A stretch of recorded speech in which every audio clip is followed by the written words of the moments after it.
Salutations mon cher panda, moi c'est Sahara, bienvenue sur ma chaîne. Avant de commencer, un mot de notre sponsor CyberGhost VPN. Si tu ne sais pas ce qu'est un VPN, je t'explique. VPN ça veut dire réseau privé virtuel, c'est un outil qui te permet de te connecter sur le web de manière sécurisée. Un VPN servira à te rendre invisible sur Internet en masquant ton adresse IP, en chiffrant tes données, ce qui te protégera des sites malveillants, des hackers et toute autre personne mal intentionnée. Bien sûr, CyberGhost ne collecte pas et ne partage pas tes données, et en plus de cette protection en permanence qui te permettra de surfer l'esprit tranquille, CyberGhost est un expert du déblocage de contenu géorestreint. Tu payes un abonnement chez Netflix, Amazon Prime, Disney+, et autres, mais tu n'en profites pas à 100%. CyberGhost te permettra d'accéder au contenu de plus de 40 plateformes de streaming sans restriction. Du confort de ton canapé ou de ton lit, tu pourras profiter de Netflix USA, Amazon Corée du Sud, etc. Plus de 38 millions d'utilisateurs font confiance à CyberGhost, et notamment grâce à la facilité d'utilisation du programme. Tu installes le logiciel ou l'application mobile, tu choisis ton serveur, tu cliques et hop, t'es à Vancouver. Avec un seul abonnement, tu pourras protéger jusqu'à 7 appareils en même temps. CyberGhost est compatible avec Windows, Mac, iOS, Android et bien d'autres. Sur Trustpilot, CyberGhost est noté 5 étoiles, on ne peut pas faire mieux, donc fonce profiter de l'offre du moment. En cliquant sur le lien en barre de description ou en commentaire épinglé, tu pourras bénéficier d'une réduction de 83% et 4 mois gratuits. L'abonnement te reviendra donc à 2,03 € par mois. Elle est pas belle la vie. En plus de ça, tu as 45 jours pour te faire rembourser, et le service client est disponible 24 heures sur 24, 7 jours sur 7, donc fonce jeter un coup d'œil. Anna, j'ai trop souffert ces derniers mois. Cette fois-ci m'a poussée à bout. Tu ne m'as jamais dit ce que tu ressentais ou laissé une chance. Dans mon dos, tu as dit des choses horribles à mon sujet, à tout le monde. Tu as tout planifié, ça me dégoûte. Désolée, mais je mets fin à ton petit jeu, je ne veux plus jouer. Ce n'était pas dans mes intentions, mais tu ne peux pas détruire la vie de quelqu'un continuellement et t'attendre à ce que la personne se laisse faire. Je suis ravie de savoir que les conseils que tu as reçus t'aident, mais je te le dis, Anna, c'est fini. Je ne veux plus continuer ma vie sans voir mes enfants. Tu es imprévisible. Je ne risquerai plus mon bonheur. Tu n'as aucune idée de ce que tu m'as fait traverser. Ce sont mes enfants, et personne, ni toi, ni la justice, ne pourra me dire combien de fois j'ai le droit de les voir. Tu sais à quel point c'est dur de se coucher sans ses enfants, à quel point c'est dur de les voir te faire coucou dans la voiture alors que tu ne les as pas vus depuis 12 jours. Tu ne vois que les mauvais moments avant ton départ, mais nos vies étaient pleines de belles choses, surtout avec les enfants. J'aurais aimé que tu essayes. J'ai dit aux enfants que tu les aimes et je suis sûre que tu vas leur manquer. Tu as détruit ma vie, je ne peux pas avancer. J'espère que ça en valait la peine pour toi et ta famille. À ce jour, je n'ai rien dit de mal à ton sujet. En réalité, j'ai de la peine pour toi, pour la personne que tu es devenue. Profite bien de ta vie et de ta liberté maintenant que personne n'est là pour te contrôler. Tu es une fille forte, ça va aller. Cette lettre est signée Rowan et les enfants. Cette vidéo est la partie 2 de la vidéo de la semaine dernière. Si tu ne l'as pas vue, je t'invite à le faire, sinon tu vas être perdu. Je mets le lien en barre de description. En fin de vidéo, dans la partie 1, il était question du fait qu'Isaiah, le fils de Rowan de son premier mariage, a exprimé le fait que son père l'a traumatisé quand il était petit.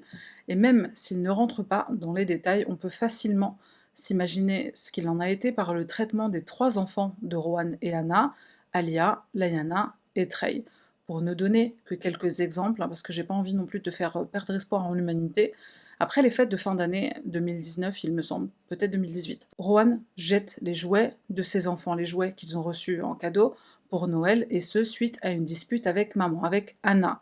Alors parfois ce sont les enfants qui sont punis quand Rowan et Anna se disputent, enfin surtout quand Rowan se dispute avec Anna, parce que c'est toujours lui qui est source de désaccords, source de problèmes. Et quand c'est pas les fêtes de fin d'année, quand c'est l'heure d'arrêter de jouer pour les enfants, s'ils ne rangent pas leurs jouets assez vite, ils finissent à la poubelle. Certaines punitions incluent l'annulation d'activités prévues, s'ils devaient aller au parc, à la plage, au zoo par exemple, Rowan annule quand ça le chante, et souvent c'est pour faire souffrir sa femme, pour se venger d'elle. Au-delà de ces traitements que Rowan sait sûrement être injustes, il fait parfois des choses qu'il pense être vraiment normales, comme le fait de donner un bain glacé à ses enfants, et y compris Trey, le petit dernier.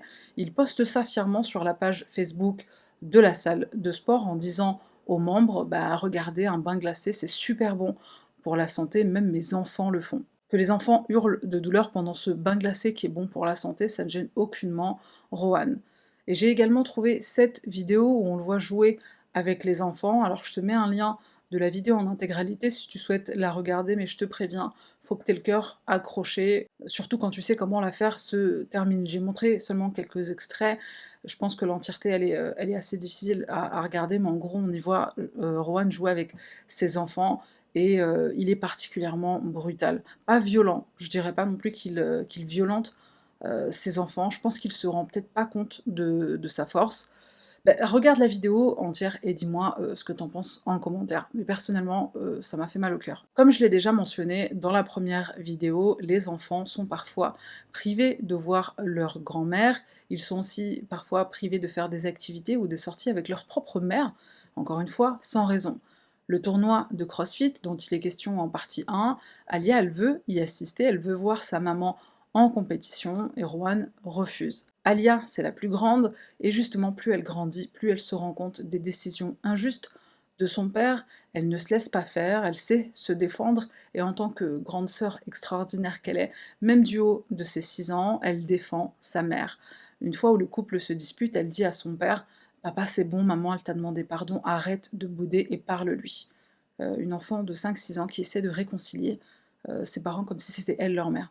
Alia, elle a aussi aucun problème à venir au secours de son frère Trey, de sa sœur Layana, mais juste avant de parler de l'incident où la petite Layana est kidnappée par son père, il faut bien sûr qu'on parle de la séparation du couple. Comme je le disais en partie 1, Anna et Rohan ouvrent leur propre salle de sport grâce à l'investissement financier de départ des parents d'Anna, mais les affaires se passent très mal, principalement à cause de Rohan qui ne sait pas gérer les finances ni de la salle de sport ni de son foyer, et aussi parce qu'il fait preuve de manque de respect, enfin c'est le moins qu'on puisse dire, il fait preuve de manque de respect envers sa clientèle.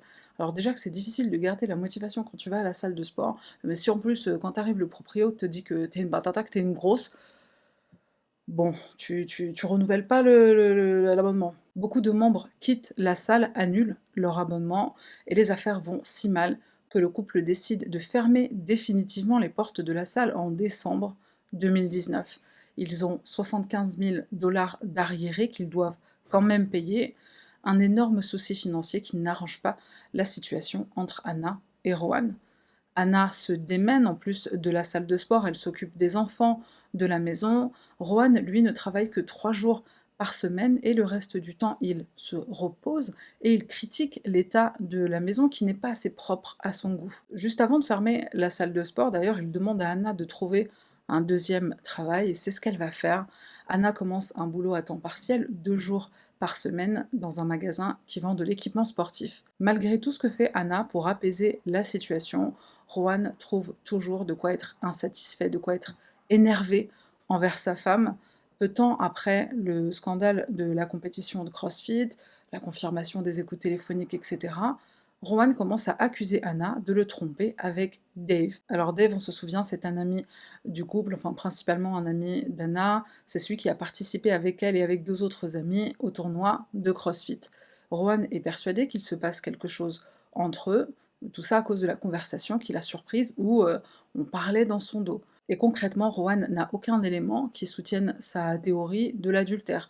Anna et Dave sont tout simplement amis. Pour Anna, l'incident du tournoi de CrossFit, c'est la goutte d'eau qui fait déborder le vase. Le comportement de son mari ne fait qu'empirer. Elle décide de le quitter.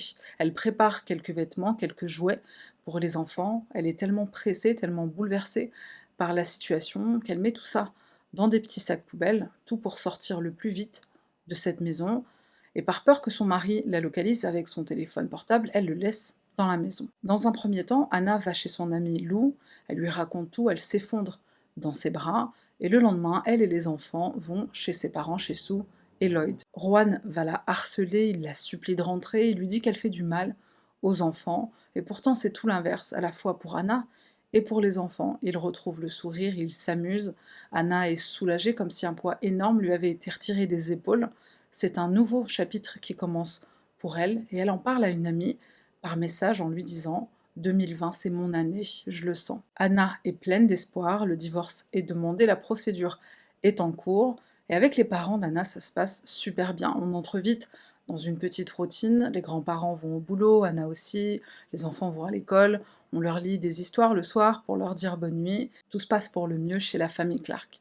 Cette décision de séparation, c'est certes un nouveau chapitre, mais Anna a des doutes. Elle confie à son frère qu'elle n'est pas bien avec cette décision, avec la façon dont elle est partie. Elle envisage peut-être de rentrer.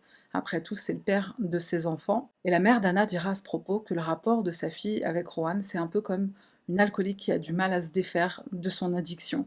Dès que Rowan appelle Anna, sa mère la regarde et lui dit « Raccroche, le laisse pas te manipuler ». Anna tient bon et elle fait tout pour que la séparation se passe le mieux possible. Elle n'empêche pas Rowan de voir les enfants, soit il vient chez elle, enfin chez ses beaux-parents, donc les parents d'Anna, puisque c'est là qu'elle réside maintenant, soit Anna lui amène les enfants à la maison.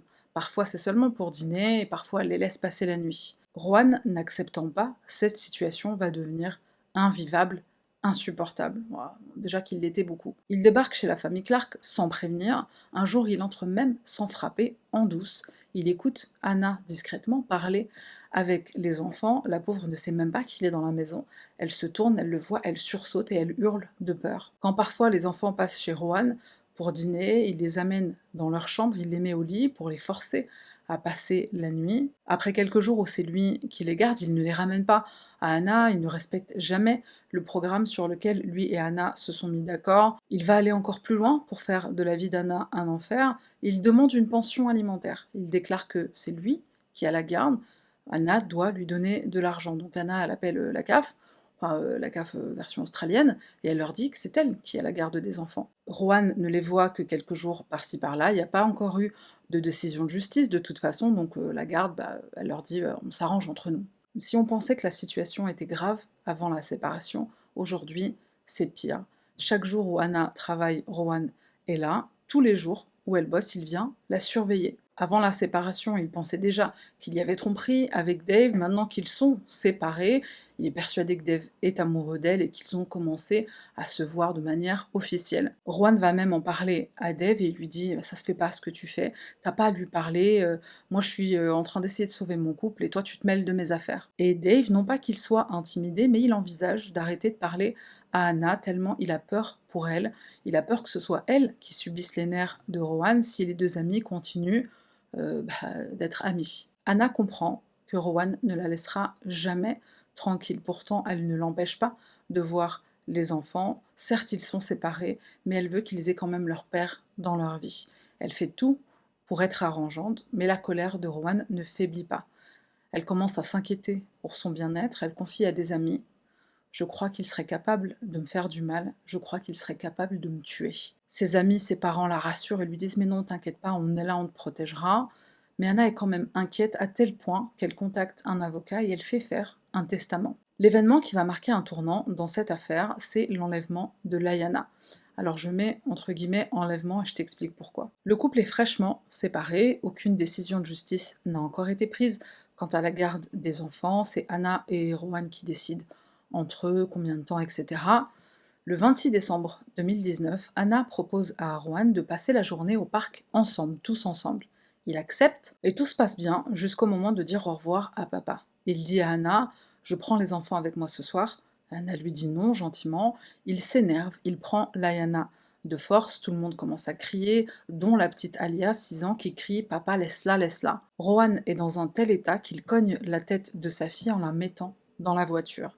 Il démarre en trombe et il dit à Anna « c'est de ta faute ». En route vers on sait pas où, la pauvre Layana appelle sa mère, un appel FaceTime. Elle est en larmes et elle lui dit « Maman, on est en voiture et je sais pas où on va ». Pour la première fois, la police intervient et sur les conseils des officiers, Anna se rend au commissariat pour demander un DVO. En Australie, c'est ce qu'on appelle ça un DVO. C'est un ordre de protection pour violence domestique. C'est quelque chose qu'Anna a voulu faire plus tôt, mais elle avait peur que ça empire les choses, que ça énerve Rowan. Mais là, il a pris leur fille, donc elle suit les conseils des policiers. Et pourquoi je mets le mot kidnapping entre guillemets? Parce que malheureusement, Rowan, c'est son père, il est dans son droit. Donc il emmène Layana chez des amis pendant 3 jours. Il appelle Anna par FaceTime, il lui dit ton nouvel amoureux Dave T'as intérêt à mettre fin à cette histoire ou je ramène pas la petite. Bon, clairement, on a compris qu'il en avait rien à foutre des enfants, tout ce qu'il fait, c'est uniquement pour faire souffrir Anna. Malgré le fait qu'il soit dans son droit quand il prend sa fille, puisque, je le rappelle, il n'y a pas de décision de justice qui a été prise par rapport à la garde, la police insiste pour qu'Anna demande un ordre de protection à l'encontre de son mari. Quand Rohan reçoit la lettre pour l'en informer, il panique, il rend la petite Layana. Et la police va de son côté émettre ce qu'ils appellent un PPN, un ordre de protection publique, c'est-à-dire que maintenant, Rohan n'a pas le droit d'approcher à moins de 100 mètres de sa femme, des enfants et aussi de la maison. La police estime que ce qu'il a fait, c'est quand même inquiétant. En plus, il a quitté la région, il est parti passer 3 jours chez des amis. À ce moment-là, Rohan prend un avocat, une connaissance, qu'il représente gratuitement, puisqu'il n'a pas les moyens de payer des frais d'avocat. Enfin, pas exactement gratuitement, il va proposer de lui donner des cours de fitness, enfin, il propose d'être son coach gratuitement, et en réalité, il lui donnera jamais de cours. Rohan essaie de faire annuler l'ordre de protection fait par Anna. Il harcèle son avocat, lui disant que c'est lui, la victime, bon, on connaît la chanson, et il va même demander un ordre de protection pour le protéger lui contre Anna. La police lui rend visite pour lui donner le petit papier officiel du PPN, le papier qui dit qu'il n'a pas le droit d'approcher sa femme et ses enfants à moins de 100 mètres. Tout de suite, Rohan se braque, il est sur la défensive, il sort même la larmichette, pourquoi elle me fait ça, c'est pas juste. La police lui dit c'est pas Anna qui fait ça, c'est nous, la police. T'as pris ta fille 3 jours. Pendant la procédure judiciaire d'ordre de protection contre violence domestique faite par Anna, Rohan est amené à faire une évaluation psychologique. Il voit une psychologue qui a été désignée par la cour à plusieurs reprises. En gros, il lui dit bah, je suis un mec bien, c'est ma femme qui me met dans cette situation. Il parle de jalousie, il admet être quelqu'un de jaloux, il veut travailler sur ça, il veut sauver son mariage. Bon, entre parenthèses, la jalousie extrême non justifiée, on connaît, hein, c'est ce qu'on appelle de la projection. C'est la personne qui accuse, qui en réalité est infidèle. Je le rappelle, quand Rohan a rencontré Anna, il était encore marié, donc il projette tout simplement sur elle ce que lui a fait, et peut-être fait encore. Rohan continue de faire la victime auprès de la psychologue, il explique qu'Anna a inventé des choses qui ne se sont jamais passées. C'est ses parents qui lui ont monté la tête. Au 3e rendez-vous, la psychologue fait un compte rendu dans lequel elle explique n'avoir aucune inquiétude quant à l'état psychologique de Rohan. Il est bouleversé par la situation, mais il fait preuve de courage, écrit-elle. Elle estime qu'il peut voir les enfants sans problème. Tout ce compte rendu est établi sur les dires de Rohan uniquement, aucune enquête n'est menée. Au courant du mois de janvier, il va se passer plusieurs choses, des événements qui, je pense, vont être déterminants dans la tragédie qui aura lieu le 19 février. Le premier événement, c'est la décision du juge des familles. Il est décidé provisoirement que c'est Anna qui a la garde des enfants, Rohan a le droit de garde un week-end sur 2 et la moitié des vacances scolaires. Alors Rohan, il est furieux, même si la décision est temporaire, il pense que ça s'annonce mal pour lui, il poste régulièrement sur Facebook qu'il continuera de se battre pour avoir une garde alternée, c'est-à-dire une semaine sur 2. Le deuxième événement qui va mettre Rohan hors de lui, c'est son licenciement qui, d'après lui, est causé par Anna. Alors Anna s'inscrit dans une salle de sport, la sienne est fermée, mais elle est toujours sportive, donc elle cherche une autre salle, elle en trouve une, elle s'inscrit, et qui est-ce qui postule pour être coach dans cette même salle dès le lendemain où Anna s'inscrit? Rohan, bien sûr. Sa réputation le précède, il ne fait pas long feu, il est licencié presque aussi vite qu'il a été embauché. Et il blâme pas sa réputation, bien sûr, mais sa femme. Tout est toujours de la faute d'Anna, de toute façon. Le troisième événement, c'est un appel téléphonique que Rohan reçoit concernant la dette de 75 000 dollars pour la salle de sport qui a fermé. Et le dernier événement, qui je pense est le plus important, c'est quand Rohan ne respecte pas le PPN, l'interdiction d'approcher sa femme, les enfants et la maison à moins de 100 mètres. Ça se passe à la fin du mois de janvier 2020. Rohan ramène les enfants chez leurs grands-parents et il a la brillante idée de mettre des photos de sa femme en petite tenue un peu partout dans la voiture. Anna essaye de les enlever, Rohan l'agrippe fort par le bras, Anna elle en aura une entorse au poignet et la lèvre gonflée, et cette agression, déjà c'est un délit en soi, et c'est aussi un non-respect de l'ordre de protection pour violence domestique. Rohan sera interpellé pour être interrogé, il refuse de parler sans la présence de son avocat, et puis il va finir par démentir. Il n'a pas agressé sa femme, Il va même demander lui aussi un ordre de protection à l'encontre d'Anna. Pour souffrance émotionnelle, elle l'empêche de voir ses enfants. Autre événement qui va sceller le sort de la famille Baxter, c'est quand Anna fait enlever le nom de Rowan du contrat de location de la maison. Ne sentant aucune issue possible, voici ce que Rowan va faire. Le 17 février 2020, il se rend dans un magasin de bricolage. Il parcourt les rayons, il prend de l'essence pour tondeuse à gazon, mais il se ravise et il achète finalement des colliers de serrage, une bouteille d'alcool à brûler et un jerrycan. Le lendemain, à 6h40 du matin, il emprunte la voiture de sa tante, il prend le jerrycan qu'il met dans la voiture, il va à une station essence, il le remplit, et il achète aussi 3 Kinder Surprise. Plus tard dans la journée du 18 février, il passe un autre coup de fil, et je te dirai ce qu'il en est plus tard. Vers 18h, il passe un autre appel, cette fois-ci, c'est un ami à qui il va dire en larmes « Elle m'a tout pris, je n'ai plus rien ». Rowan appelle ensuite ses enfants via FaceTime et il ne dit rien, il ne fait que pleurer. Le lendemain, le mercredi 19 février, Sue et Clyde, les parents d'Anna, vont au travail. Anna s'occupe des enfants, les vêtements, le petit déjeuner, etc. Une journée comme les autres. De son côté, Rowan se rend dans un café situé pas très loin de la maison de Sue et Lloyd, ses beaux-parents, futurs ex-beaux-parents. Il bavarde un peu avec le barista qui remarquera que Rowan est en train de chercher un endroit sur l'application Google Maps sur son téléphone. Après son petit café, Rowan remonte en voiture, il se dirige vers la maison des parents d'Anna, il se gare à quelques mètres et il observe sa femme en train de mettre les enfants dans la voiture pour les emmener à l'école. Il est 8h15, les 3 enfants sont assis sur la banquette arrière, Trey est au milieu, Layana derrière le siège passager et Alia derrière sa maman, derrière le siège conducteur. À peine la voiture démarrée, Anna aperçoit Rowan, il monte côté passager, lui ordonne de rouler. Il est armé du jerrycan plein d'essence. Anna hurle et lui dit de descendre. La voiture parcourt seulement quelques dizaines de mètres avant qu'Anna se range sur le côté. Elle crie à un passant d'appeler la police. Il va me tuer, dit-elle, il m'a versé de l'essence dessus. Rowan lui tient les bras pour l'empêcher de sortir. Il sort un briquet et presque immédiatement, une explosion se fait entendre et la voiture prend feu. Anna parvient à sortir de la voiture. Le voisin à qui elle a crié au secours la met par terre. Il court chercher son tuyau d'arrosage pour éteindre les flammes qui brûlent le corps d'Anna. Il va de l'autre côté de la voiture et il arrose cette fois Rowan pour aussi éteindre les flammes. Le voisin lui-même est blessé, il est brûlé au visage, à l'œil et au bras à cause de l'explosion, mais il continue d'aider comme il peut. Il retourne auprès d'Anna, il a du mal à comprendre ce qu'elle essaie de dire.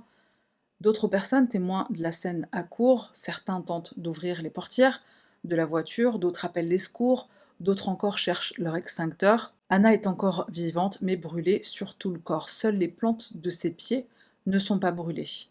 2 hommes sortent Rowan de la voiture et l'extirpent du siège passager, ne sachant pas que c'est lui qui est responsable de cette explosion, de cet incendie. D'autres personnes essaient maintenant de sortir les enfants, dont le voisin qui s'est brûlé en aidant Anna. Il voit les enfants à l'arrière et ça le paralyse. Il vomit tellement c'est une vision insoutenable. Une passante, aussi maman, va tenter d'aider la pauvre Anna. Elle reprend le tuyau d'arrosage du voisin blessé. Anna demande à ce qu'on aide ses enfants. Ils sont dans la voiture, sauvez mes enfants, dit-elle. C'est presque impossible de retourner à l'intérieur du véhicule, il est totalement engouffré par les flammes et il fait beaucoup trop chaud pour s'en approcher. Rowan, de son côté, est toujours vivant, lui aussi, mais brûlé sur environ 80% de son corps. Il remonte dans la voiture, mais attention, c'est pas pour sauver ses enfants. Il récupère un couteau qui, comme le jerrycan, avait été apporté par ses soins. Donc il récupère ce couteau, il sort de la voiture et il se le plante 3 fois dans le ventre, sous les yeux effarés des personnes qui essaient d'éteindre les flammes de la voiture pour sauver les enfants. La police, les ambulances, les services de secours arrivent enfin, ils prennent en charge Anna. Elle explique à un des policiers qui est près d'elle que c'est son mari qui a fait ça. Elle est placée dans une ambulance direction l'hôpital. Le médecin en charge de l'intervention tente de sauver Anna et aussi Rowan, même s'il le sait responsable de cette scène d'horreur. Malgré les coups de couteau, il prévoit une intervention chirurgicale une fois arrivé à l'hôpital, mais en attendant, puisque son cœur s'est arrêté à cause des coups de couteau, il doit redémarrer son cœur. Il n'a que quelques minutes, et malheureusement, ou heureusement selon comment tu te positionnes, Rohan succombe à ses blessures. Son décès est prononcé sur les lieux. Le médecin monte alors à bord de l'ambulance qui doit emmener Anna et lui administre des antidouleurs. Elle arrive à l'hôpital dans un état critique, bien sûr son pronostic vital est engagé, elle est brûlée sur 97% de son corps. Même les médecins qui ont l'habitude de voir des grands brûlés sont sous le choc de son état et du fait qu'elle soit encore vivante et qu'elle parle. Mais elle est entre la vie et la mort. Pendant ce temps-là, une collègue dessous, la mère d'Anna, vérifie son compte Facebook, elle voit une publication horrifiante. 3 enfants brûlés vifs dans une voiture. Sue est attristée, c'est une tragédie, c'est horrible, les pauvres, se dit-elle. Puis elle demande dans quelle rue ça s'est passé, et quand Sue entend la réponse de son amie, son cœur s'arrête. C'est sa rue, c'est là qu'elle réside, et elle comprend qu'il s'agit de ses petits-enfants. À ce moment-là, 2 policiers entrent dans son bureau, ils se dirigent vers elle, et avant même qu'ils ne disent un mot, elle leur dit « Ils sont morts, n'est-ce pas ?» Elle essaie d'appeler son mari, elle appelle, son mari ne décroche pas, il est à une réunion. Quand il se libère enfin, il voit les appels manqués. Étrange, se dit-il, surtout qu'un peu plus tôt, Anna a tenté de le joindre elle aussi, et il a décroché, mais comme il n'entendait rien, il ne disait rien, il a raccroché. Donc il rappelle sa femme, elle lui annonce la terrible nouvelle. Alia, Layana et Trey sont morts. Anna est dans un état grave, la police va escorter Sue et Lloyd jusqu'à l'hôpital, leur fils Nathaniel, quant à lui, sera prévenu par son épouse. Quand elle apprend la nouvelle par ses beaux-parents, elle appelle son mari. Il est en déplacement, elle lui dit « Faut que tu rentres tout de suite ». Il prend le prochain avion, il rejoint ses parents à l'hôpital, et tous les 4, Nathaniel, son épouse et ses parents, seront aux côtés d'Anna jusqu'à ce qu'elle rende son dernier souffle. Elle ne survit pas à ses blessures. Ce même jour, son décès est prononcé à l'hôpital à 17h40.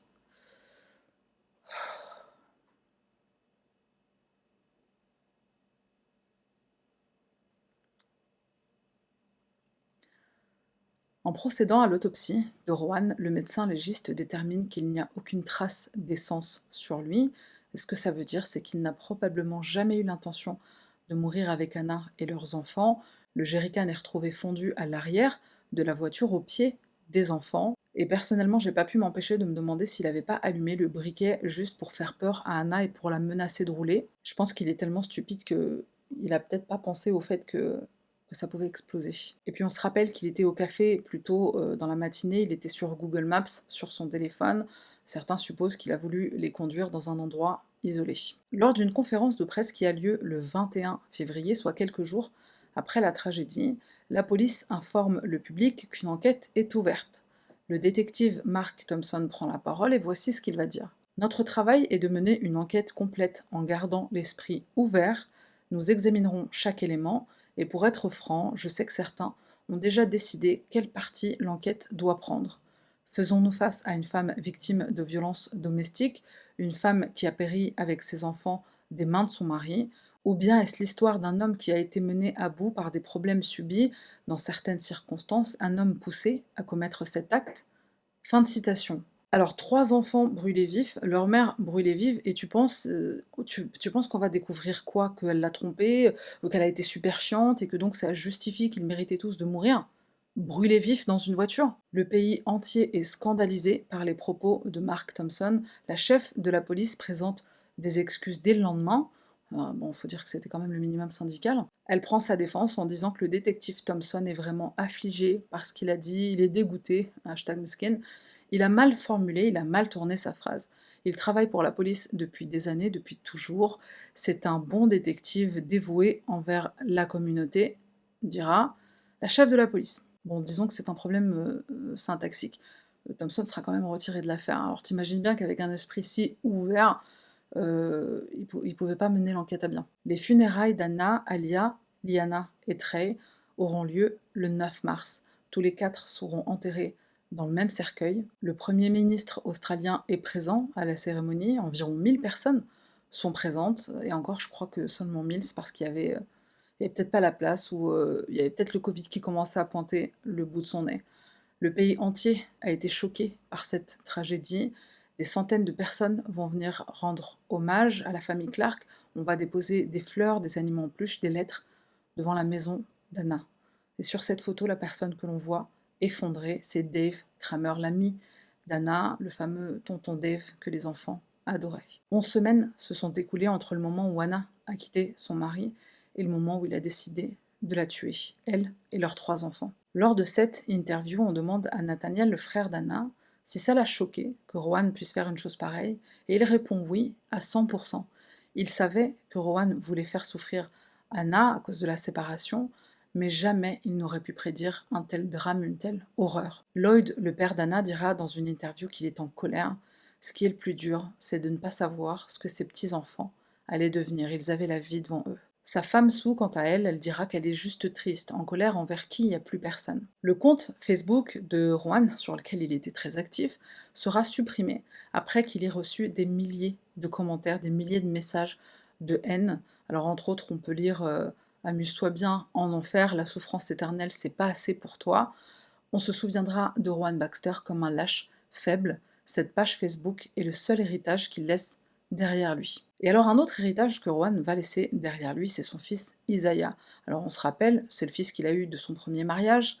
Isaiah a 23 ans au moment de la tragédie. Il va donner quelques interviews dans lesquelles il explique être traumatisé par les actes horribles commis par son père. Il estime qu'il aura sûrement besoin d'une aide psychologique et pendant très longtemps, quelques jours après la tragédie, Isaiah va réclamer l'assurance vie de son père et celle d'Anna aussi. Sa requête ne porte pas ses fruits, la compagnie d'assurance informe gentiment que ce sont les parents d'Anna qui ont touché les 2 assurances vie, 1,8 million chacun, soit 3,6 millions au total. Isaiah décide alors d'attaquer en justice Sue et Lloyd, les parents d'Anna. Il dit avoir besoin d'une partie de cet argent pour construire son avenir. Il a abusé de moi, de ma mère aussi, dit Isaiah en parlant de son père. Alors le pauvre jeune homme n'a touché que la somme de 44 000 dollars australiens environ, mais alors à côté des millions qu'on a touchés chez les Clark, bon, c'est peanuts, donc il en veut plus. Qu'est-ce que t'en penses? Alors je te cache pas que j'ai été un peu partagée quand j'ai lu ça, par rapport à Isaiah. Est-ce que tu estimes qu'il a droit à une partie de cet argent, ou à tout cet argent, à toute l'assurance vie, ou au moins celle de son père, la partie de son père? Surtout que les Clark, ils ont touché en plus des 3,6 millions, la somme de 1,5 million, argent qui a été collecté sur la plateforme GoFundMe. Alors, le peuple s'est mobilisé. 2 ans après la tragédie, une enquête judiciaire va avoir lieu. Elle démarre le 21 mars 2002 et elle durera 9 jours. Plus d'une trentaine de témoins sont appelés à relater les faits, ou en tout cas ce qu'ils savent de la situation, amis, famille, collègues, voisins, etc. Le but est de déterminer ce qui a mené à la tragédie, les causes de la mort d'Anna, ses enfants et son mari, et surtout le but est de tenter d'empêcher que ça se reproduise en examinant en détail comment la police a été impliquée, si elle aurait pu l'être plus, afin de prévenir les événements. Certains des éléments qui seront discutés pendant l'enquête vont choquer. Certaines personnes, dont des amis très proches d'Anna, ne savaient rien de certaines des choses qui vont être révélées pendant l'enquête, comme par exemple la lettre retrouvée dans le téléphone de Rohan. En vérité, c'est une lettre qu'il n'a jamais envoyée à Anna, et c'est la lettre que j'ai lue en introduction au début de cette vidéo. C'est grâce à cette enquête qu'on va également découvrir que Rohan passe un appel la veille du drame. C'est un service d'aide en ligne, un genre de SOS pour les hommes, et voici ce qu'il dit à l'opératrice. Not my idea, but apparently I have to do it. I'm not the one that has the problem, but I guess I'm just doing what I'm told. Bonjour madame, bon alors si je vous appelle, c'est pas parce que j'en ai envie, hein, c'est pas mon idée. Tout ça, c'est à cause de ma femme. Elle m'a collé une ordonnance restrictive. C'est un jeu qu'elle est en train de jouer pour se donner une belle image au tribunal. J'ai été traînée là-dedans, malheureusement, mais c'est pas moi qui ai un problème. D'un côté, je comprends, mais bon, c'est pas moi le problème. Je suis obligée de faire ça, sous-entendant qu'il est obligé de passer cet appel. Rohan raconte ensuite comment il est arrivé en Australie, sa rencontre avec Anna, il parle du sport, etc. Il explique que les problèmes au sein du couple ont commencé à cause d'Anna, puisque c'est elle qui est tombée amoureuse d'un autre à la salle de sport.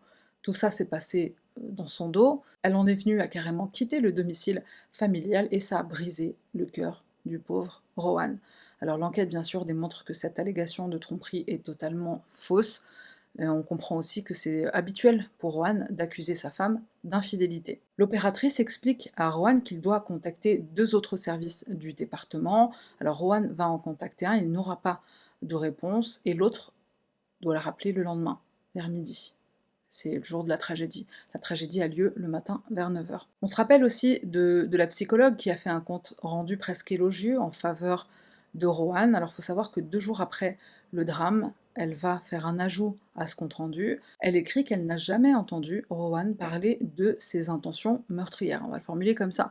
Intention envers sa famille ou envers lui-même, donc le mot en S que j'ai pas le droit de dire. Elle précise qu'elle n'a rien vu ou qu'elle n'a rien entendu de sa bouche qui aurait pu présager et surtout prévenir la tragédie. Bien sûr, lors de l'enquête, la Cour comprend qu'elle a fait ces ajouts pour justifier son excellent travail lors des séances avec Rohan. Comme on le sait de la première partie de cette affaire, ce que je dis dans la première vidéo, son entourage et Anna elle-même savaient que Rohan avait déjà eu ce genre d'intention meurtrière pendant son premier mariage avec sa première femme et son fils Isaiah. Tout ça pour dire que si cette psychologue avait mené un minimum son enquête, elle aurait compris qu'il y avait réellement un danger pour Anna et pour les enfants. Pour terminer sur l'enquête judiciaire, je voudrais mentionner ce qui est ressorti de tous les témoignages des personnes qui étaient présentes le jour du drame, de la police, du personnel soignant, ambulancier, médecin, etc. Ils ont tous parlé du fait qu'Anna a été courageuse. Alors courageuse, c'est pas le mot, je pense qu'il faudrait en trouver un qui soit plus approprié, tellement c'est juste incroyable ce qu'elle a fait. Brûlée sur 97% de son corps, et elle a trouvé la force d'essayer de sauver ses enfants, et elle a trouvé le courage de dire à la police qui était responsable. Et puisqu'on parle de la police, c'est ma transition vers le prochain chapitre. Alors il faut savoir qu'après cette tragédie, la famille Clark, dans l'esprit qu'on peut apprendre de ce drame, va demander à ce que la police à travers le pays soit formée pour gérer les affaires de violence conjugale, enfin mieux gérer les affaires de violence conjugale. Certaines organisations de protection contre les violences domestiques demandent même à ce que le comportement abusif, manipulation et contrôle deviennent un crime punissable par la loi. Alors on ne punit que la violence physique, alors que les violences émotionnelles, psychologiques, elles peuvent avoir des conséquences tout aussi désastreuses. La preuve, Anna. Nathaniel, le frère d'Anna, il dira que sa sœur, elle s'est sentie soutenue par la police, certes, mais elle ne se sentait quand même pas en sécurité. Et toute la différence, elle est là. La police n'a pas les armes, les lois qui permettent de vraiment protéger les personnes dans cette situation, et donc on propose de faire du contrôle coercitif un délit. Ça permettra de mieux protéger les personnes qui en sont victimes et pas seulement de les soutenir. Qu'est-ce que le contrôle coercitif? Définition.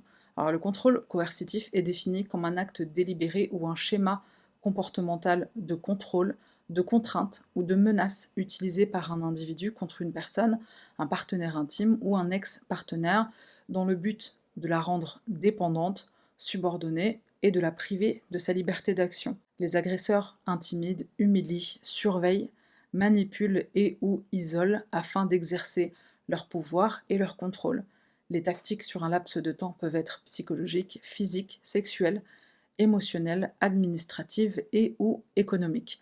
L'auteur du contrôle coercitif isole souvent sa victime de toute forme de soutien, exploite ses ressources, l'empêche d'accéder à de nouvelles ressources, réglemente la vie quotidienne de la victime et la prive des moyens nécessaires pour accéder à l'indépendance, résister ou s'enfuir. Voilà ce qu'est le contrôle coercitif. Alors en France, c'est pas un délit, mais c'est en pourparlers.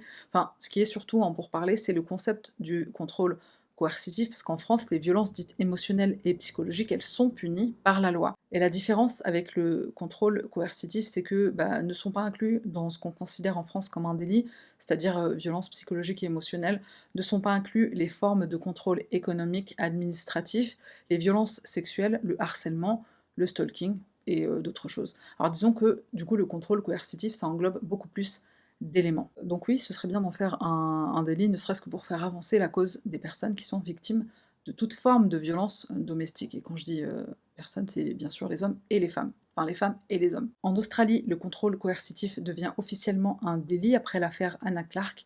La loi passe en novembre 2022. Après la mort d'Anna et de ses enfants, il y a clairement eu un éveil des consciences sur le contrôle que peut exercer une personne sur une autre et en quoi ce sont des violences domestiques qui doivent être punies par la loi. En réalité, ce que Rohan a fait, la manière dont il a éliminé sa famille entière, pour reprendre les mots qu'il avait utilisés par rapport à sa première femme et son fils, Isaiah, en réalité, c'est pas surprenant ce qu'il a fait, en fait, quand on sait le type de contrôle qu'il exerçait sur Anna.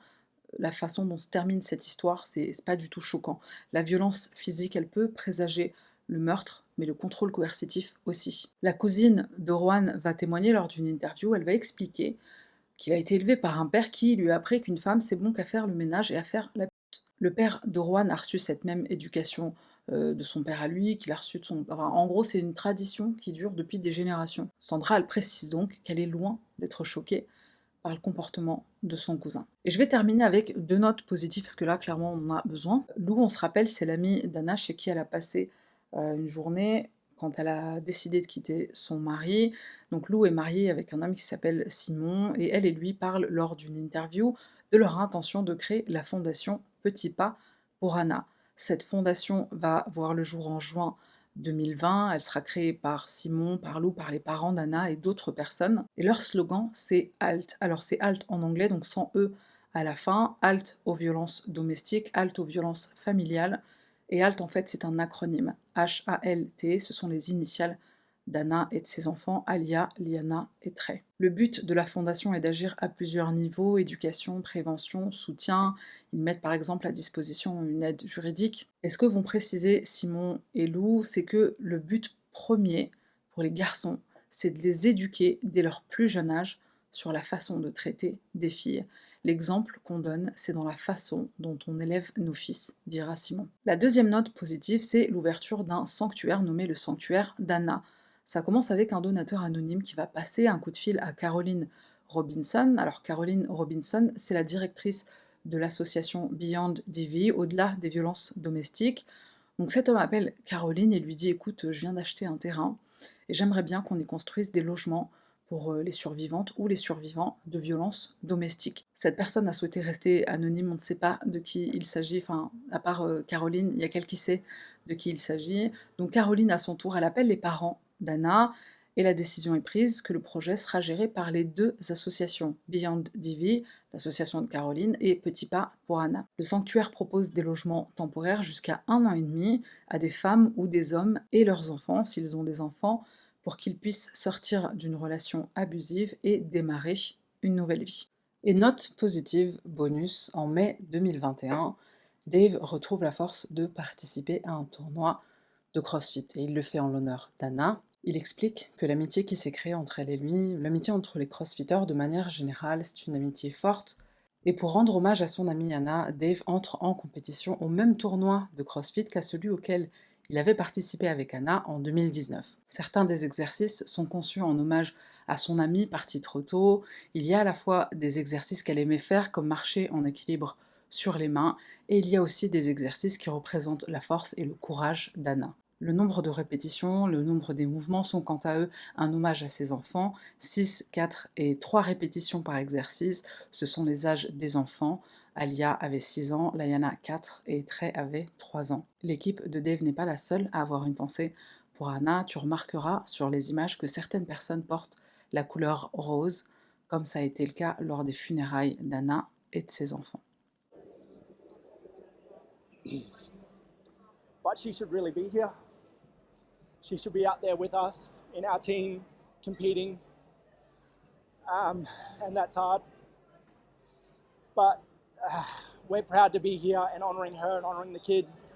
Je dois dire que j'ai été profondément touchée par la façon dont Sue et Lloyd ont géré l'après, enfin comment tu gères l'après, comment tu gères après la mort de ta fille, ton unique fille, parce qu'ils ont une fille et un garçon, Anna et Nathaniel, donc ils perdent leur unique fille et leurs 3 petits-enfants. La force et le courage dont ils ont fait preuve, évidemment ça m'a fait penser à Anna qui elle-même a fait preuve de courage à la fin quand elle était brûlée sur 97% de son corps et que la seule chose qu'elle disait c'est mes enfants, sauvez mes enfants. Tel parent, telle fille. Sue et Lloyd, ils ont donné énormément d'interviews, ils ont assisté à des émissions de télé, ils continuent d'ailleurs de le faire. Récemment, il y a un podcast qui est sorti auquel ils ont énormément contribué. D'ailleurs, c'est un podcast dont je me suis un peu servie pour prendre mes notes. Et une chose qu'ils répètent souvent, c'est qu'ils veulent raconter l'histoire d'Anna. D'ailleurs, le podcast s'appelle L'histoire d'Anna. Ils veulent raconter l'histoire de leur fille pour faire de la prévention. L'association qui a été créée, c'est aussi pour faire de la prévention. Enfin, j'ai l'impression qu'ils ont concentré toute l'énergie de leur vie et toutes leurs ressources pour aider les autres. Pour rendre hommage à Anna, je voudrais terminer sur un random item review qui je pense, lui fait honneur. Je voudrais parler d'une émission Netflix qui est pas trop mon genre. D'habitude, c'est de la télé-réalité, j'en regarde quasiment jamais, à part Love is Blind. C'est une émission qui s'appelle 100% physique, il n'y a qu'une seule saison, je crois pas qu'il va y en avoir d'autres, mais voilà, c'est une saison, 100% physique, ça se passe en Corée du Sud, et c'est une grande compétition avec plein de sportifs de différentes catégories. Alors t'as des médailles d'or de je sais plus quoi, t'as des alpinistes, t'as des crossfitters, crossfiteuses, du coup à chaque fois que j'entendais crossfitter, crossfiteuse, ah, ça me faisait penser à Anna. Cette émission, c'est pas forcément ce qu'on croit, alors quand je voyais le truc défiler sur mon Netflix, je me disais, des mecs musclés, des meufs musclées, enfin, on s'en fout un peu.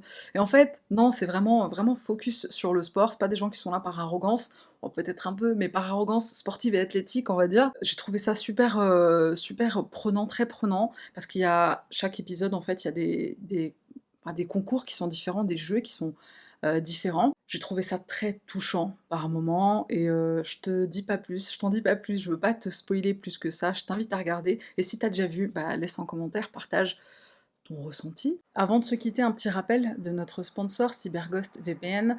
N'oublie pas de cliquer sur le lien en barre de description ou en commentaire épinglé pour profiter de l'offre du moment.